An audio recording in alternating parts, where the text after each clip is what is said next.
नमस्कार आज न्यूज को स्वागत करछि मु लिप्सिता आसला एक खबर। खाली खाता कलम रे नारी को सम्मान कहिले वर्षा।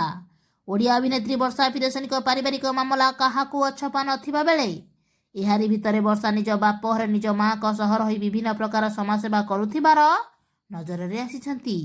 एपटे निज शंखा सिंदूर स्वामी संसार पाई कोर्ट रे लढुथिबा बेले निज कर्तव्य को केबे भूली नाहंती वर्षा। एहारी भितरे आसीछि आउ एक खबर अनुसार खाली खाता कलम रे नारी को सम्मान बोली कहिसंती वर्षा, जहाकू नै एबे सबुआले चर्चा। आज ताको सोशल मीडिया अकाउंट रे एक फोटो शेयर करी सेथिरे लिखिसंती जे नारी मानकू केवल खाता कलम रे सम्मान दिया जाउछि, वास्तव रे नुहे। जणे नारी निज लड़ाई एका लड़ाई लड़ुथिबा मध्य तेबे ଏହା से कहा पाई को उद्देश्य रखी लिखिसंती किछि जणा पड़ी नथिबा बेले यह भाइराल हेबार लागिछि। एमिति न्यूज पाए पहले सब्सक्राइब करंतु आरजे न्यूज।